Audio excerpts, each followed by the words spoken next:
എല്ലാവർക്കും നമസ്കാരം. ഇന്നത്തെ എൻ്റെ പുതിയ വീഡിയോ ഫിലിമിലേക്ക് നിങ്ങളേവരെയും സ്വാഗതം ഞാൻ ക്ഷണിച്ചുകൊള്ളുന്നു. സർപ്പം, പാമ്പ്, നാഗം, വ്യാളം, ഉരകം, ഫണതരം. ഉരകവർഗത്തിൽപ്പെട്ട ജീവികളാണ് പാമ്പുകൾ അഥവാ സർപ്പങ്ങൾ, നാഗങ്ങൾ എന്നത്. 520 ജീൻസുകളിലായി 3900-ഓളം സ്പീഷ്യസ് പാമ്പുകൾ ലോകത്തുണ്ട്. ഇന്ത്യയിൽ 300-ഓളം ഇനങ്ങളും കേരളത്തിൽ 100-ലധികം ഇനങ്ങളും ഭൂരിഭാഗവും വിഷമില്ലാത്തവയാണ്. ലോകത്തിലെ ഏറ്റവും നീളം കൂടിയ പാമ്പ് എന്നത് റെട്ടിക്കുലേറ്റഡ് പെരുമ്പാമ്പാണ്. ലോകത്തിലെ ഏറ്റവും നീളം കൂടിയ വിഷപ്പാമ്പ് രാജവെമ്പാലയും വിഷവീര്യമുള്ള പാമ്പ് ഇൻലാൻഡ് തായ്പാനുമാണ്. വേഗതയേറിയത് ബ്ലാക്ക് മാമ്പയും. ശൽക്കങ്ങളോട് കൂടിയ പുറംതൊലിയും ശരീരത്തിലെ കശേരുക്കളും അനുബന്ധ പേശികളുമാണ് പാമ്പുകളെ സഞ്ചരിക്കാൻ സഹായിക്കുന്നത്. സർപ്പിള ചലനം, നേർരേഖാ ചലനം, വലിഞ്ഞു നീണ്ടൽ, പാർശ്വചലനം എന്നിങ്ങനെ 4 തരം ചലനങ്ങളാണ് പാമ്പുകൾക്ക് ഉള്ളത്. ഇന്ന് ഇന്ത്യയിൽ സർപ്പാരാധന മാനവ സംസ്കൃതികളിൽ സാമാന്യമായി കാണാവുന്നതാണ്. സർപ്പക്കാവുകളെ കേന്ദ്രീകരിച്ചാണ് കേരളത്തിൽ സർപ്പാരാധന അധികം നടക്കുന്നത്. ഹിന്ദു സംസ്കാരത്തിൻ്റെ ഭാഗമായാണ് ആരാധന. അമ്പലങ്ങൾ പോലെ തന്നെ പ്രധാനമാണ് സർപ്പക്കാവുകളിൽ പൂജയും. മഹാവിഷ്ണുവിൻ്റെ ശയനമായ ഒരു ഉഗ്രസർപ്പവും ശിവന്റെ കണ്ഠാഭരണമായ മറ്റൊരു സർപ്പവുമാണ് ശൈശവ വൈഷ്ണവ വിശ്വാസങ്ങളിൽ ആരാധിക്കപ്പെടുന്നത്. കൂടാതെ അഷ്ടനാഗങ്ങളും ആരാധിക്കപ്പെടുന്നു. വെട്ടിക്കാട്ട് ക്ഷേത്രം, മണ്ണാറശാല ക്ഷേത്രം, പാമ്പുമേക്കാവുമന എന്നിങ്ങനെ കേരളത്തിലെ പ്രസിദ്ധമായ സർപ്പാരാധന കേന്ദ്രങ്ങളാണ്. സർപ്പരാജാക്കന്മാരിൽ പ്രധാനിയായ ഒരു സർപ്പശ്രേഷ്ഠനാണ് ഇനി ഈ ചിത്രത്തിൽ പറയാൻ പോകുന്നത്. ആ സർപ്പശ്രേഷ്ഠൻ കശ്യപ പ്രജാപതിക്ക് കദ്രു എന്ന നാഗങ്കനയിൽ ജനിച്ച ഒരു അത്യുത്തമനായ ഒരു സർപ്പമാണ്. അവനാണ് ആദിശേഷൻ.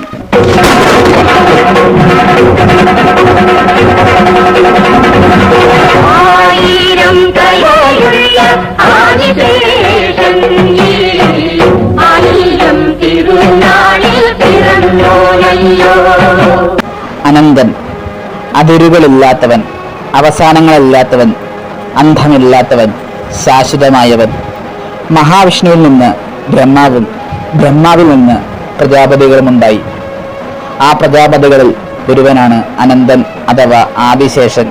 ആദിശേഷൻ ഒരു പ്രജാപതിയായ കശ്യപന് കദ്രു എന്ന ഭാര്യയിൽ ജനിച്ചുവെന്നുള്ള മറ്റൊരു പ്രസ്താവന ഭാരതത്തിൽ കാണുന്നു.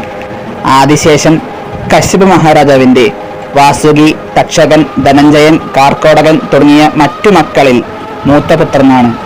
മാത്രമല്ല, ആർക്കും അറിയാത്ത മറ്റൊരു സവിശേഷത എന്ന് പറയുന്നത് വൈഷ്ണവനാഥനായ മഹാവിഷ്ണുവിൻ്റെ അംശാവതാരവും കൂടിയാണ് ആദിശേഷൻ. വിഷ്ണു ഭഗവാന് 10 അവതാരങ്ങൾ ഉണ്ടെന്ന് പറയുന്നത് പോലെ തന്നെ ആദിശേഷനുമുണ്ട് അവതാരങ്ങൾ. മഹാവിഷ്ണുവിൻ്റെ 8ാമത്തെ അവതാരവും അതുപോലെ തന്നെ വിഷ്ണു ഭഗവാന്റെയും ആദിശേഷന്റെയും അംശം ചേർന്നിരിക്കുന്ന വിഷ്ണു ഭഗവാന്റെ മറ്റൊരു അവതാരമായ ശ്രീകൃഷ്ണന്റെ ജ്യേഷ്ഠൻ ബലരാമനും, തേത്രായുഗത്തിൽ ഭഗവാൻ വിഷ്ണുവിൻ്റെ അവതാരമായ ശ്രീരാമന്റെ സഹോദരൻ ലക്ഷ്മണൻ ആദിശേഷന്റെ മറ്റൊരു പൂർണ്ണമായ അംശമാണ്. കശ്യപ പ്രജാപതിയുടെ 2 ഭാര്യമാരാണ് വിനതയും കദ്രുവും. വിനതയുടെ പുത്രനായി ഗരുഡനും കദ്രുവിന്റെ പുത്രന്മാരായി ആദിശേഷനും വാസുകിയും തക്ഷകനും കാർക്കോടകനും തുടങ്ങിയ നിരവധി സർപ്പങ്ങളും ജനിച്ചു. ഒരിക്കൽ വിനുതയും കദ്രുവും തമ്മിൽ ഒരു വാക്ക് തർക്കമുണ്ടായി. ഐരാവതത്തിന്റെ വാലിൽ ചില കറുത്ത രോമങ്ങളുണ്ടെന്നും കദ്രു ഇല്ലെന്നും വിനുത പന്തയത്തിൽ തോൽക്കുന്നവൻ ജയിക്കുന്നവർക്ക് ദാസിയായിരിക്കണമെന്നും അവർ തീരുമാനിച്ചുറച്ചു. ജയം കിട്ടുന്നതിനു വേണ്ടി കദ്രു അന്ന് രാത്രി തന്റെ മക്കളായ ആദിശേഷനെയും മറ്റും വിളിച്ചു വരുത്തി ഇങ്ങനെ പറഞ്ഞു: മക്കളെ, ഞാൻ വിനുതയുമായി ഒരു പന്തയത്തിൽ ഏർപ്പെട്ടിരിക്കുകയാണ്. എനിക്ക് ജയം കിട്ടുന്നതിനു വേണ്ടി നിങ്ങൾ ഇന്ന് രാത്രി തന്നെ ചെന്ന് ഐരാവതത്തിന്റെ വാൽരോമങ്ങൾക്കിടയിൽ കടിച്ചു നീക്കിടക്കണം. കുറെ നാഗങ്ങൾ അമ്മയെ അനുകൂലിച്ചു. പക്ഷേ ആദിശേഷൻ മുതലായ പ്രധാന സർപ്പങ്ങളെല്ലാം ഈ അധർമ്മം ചെയ്യുന്നതിന് വൈമുഖ്യം കാണിച്ചു. അനുസരണയില്ലാത്ത സന്തതികൾ ജനമേജയ രാജാവിന്റെ സർപ്പചക്രത്തിൽ വീണ് ചാകട്ടെ എന്ന് കദ്രു ശപിച്ചു. അതോടുകൂടി ആദിശേഷനും അനുകൂലികളും ശോകമൂകരായി ഓരോ വഴിക്ക് പോയി. ആയിരം തലയുള്ള ആദിശേഷൻ ആയിരം തിരുനാളിൽ പിറന്നോനല്ലോ. ആയിരം തലയുള്ള ആദിശേഷൻ ആയിരം തിരുനാളിൽ പിറന്നോനല്ലോ.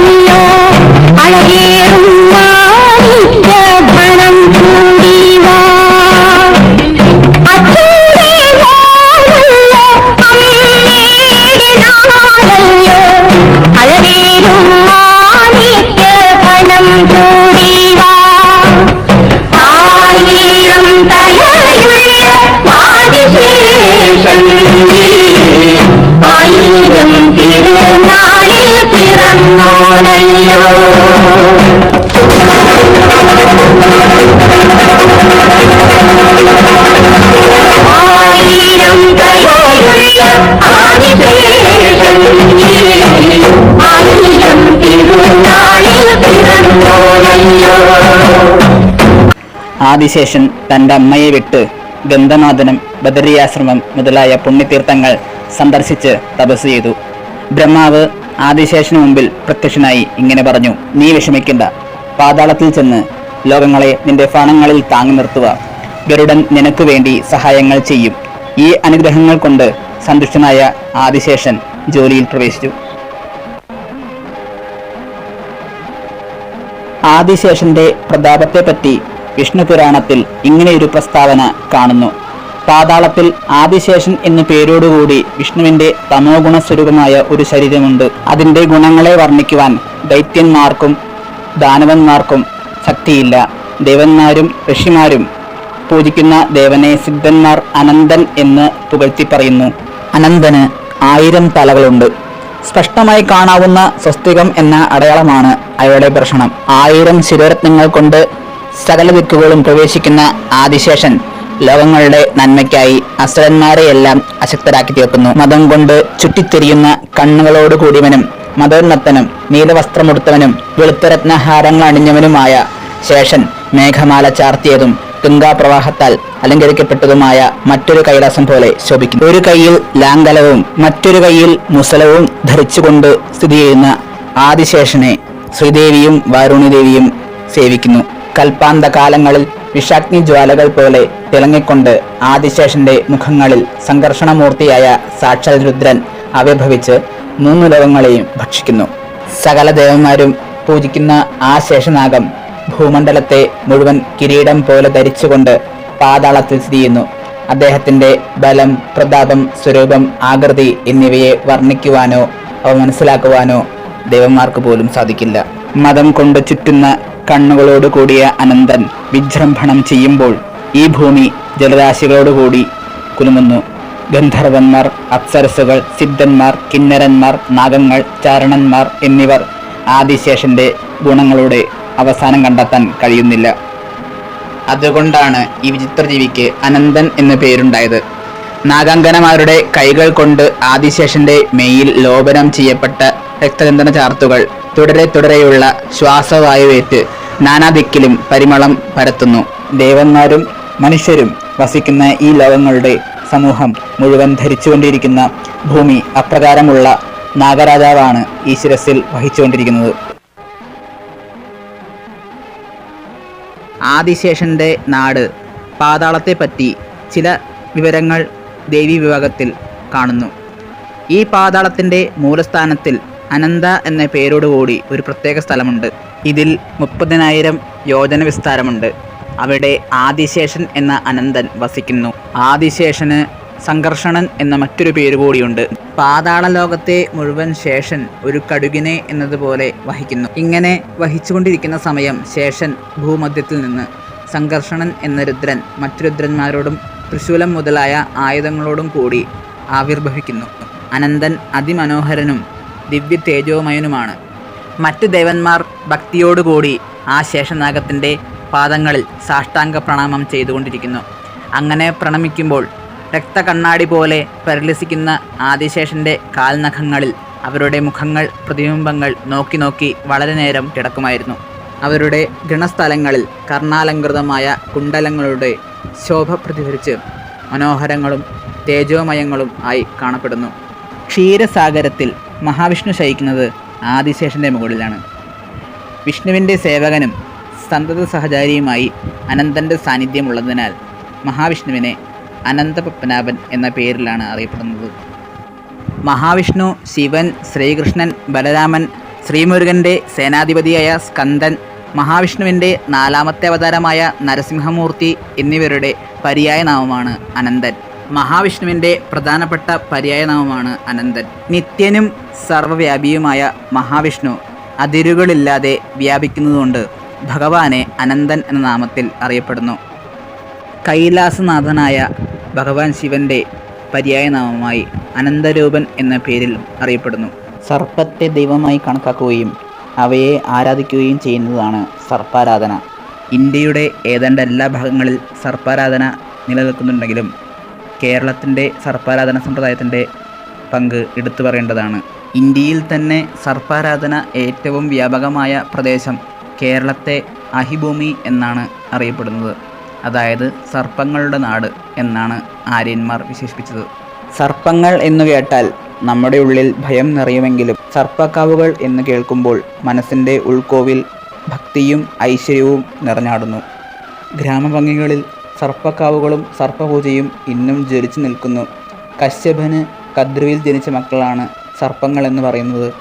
മനുഷ്യ മനസ്സുകൾക്ക് നന്മയും ഐശ്വര്യവും രോഗശാന്തിയും പ്രദാനം ചെയ്യുന്നതാണ് ആയില്യം നക്ഷത്രത്തിൻ്റെ ദേവതയായ സർപ്പങ്ങൾ എന്നത്.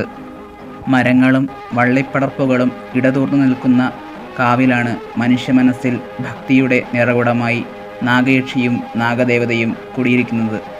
എല്ലാവർക്കും നന്മയും ഐശ്വര്യവും നേർന്നുകൊണ്ട് ഈ ചിത്രം ഇവിടെ അവസാനിക്കുന്നു. നന്ദി.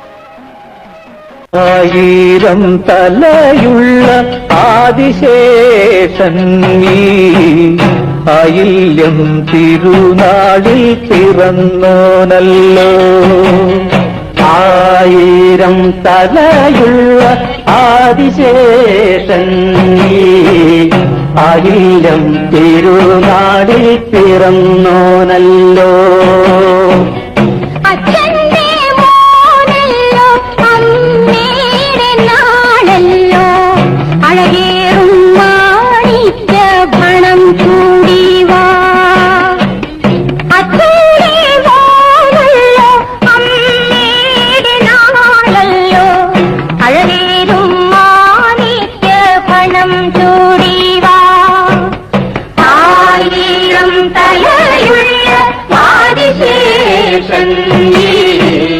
ആയില്യം തിരുനാളിൽ പിറന്നോനല്ലോ.